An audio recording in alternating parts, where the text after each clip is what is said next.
Aujourd'hui, je vais vous parler d'un de mes événements sportifs préférés, sinon mon préféré, le Tour de France.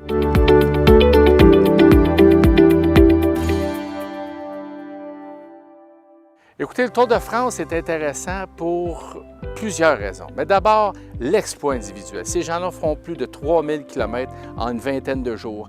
Ils vont affronter des intempéries, les pavés, dans les montagnes. Ils vont faire des sprints. Et ces gens-là, ce sont des véritables surhommes. Et en plus, ce que les gens ne savent peut-être pas, c'est que le Tour de France, c'est un sport d'équipe. C'est des équipiers qui travaillent ensemble, chacun avec leur qualité, pour donner la chance à leur leader de gagner le Tour de France, le rêve de tout coureur de vélo. J'ai commencé à m'intéresser au Tour de France, écoutez, quand on avait des parties de deck hockey, on était une gang de chums évidemment, puis un de nos chums, il était un cycliste, c'était un cycliste, puis il me parlait du Tour de France avec une telle passion qui m'a en quelque sorte contaminé. Alors, quand je l'écoutais parler, je trouvais ça intéressant. Puis là, il m'expliquait toutes les stratégies de course qui étaient poursuivies par les équipes.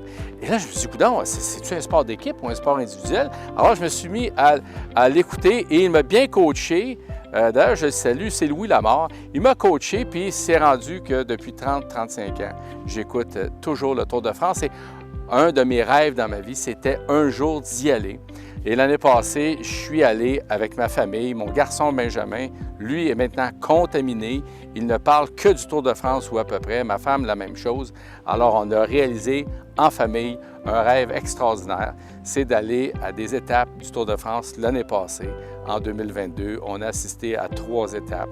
On n'oubliera jamais ça. Écoutez, le Québec et le vélo, c'est une histoire d'amour qui est en train de se créer. L'année passée, écoutez, 3 cyclistes étaient québécois au Tour de France. On avait Antoine Duchesne, on avait Guillaume Boivin et Hugo Hull. D'ailleurs, Hugo Hull a gagné pour la première fois pour un Québécois une étape, la 16e étape.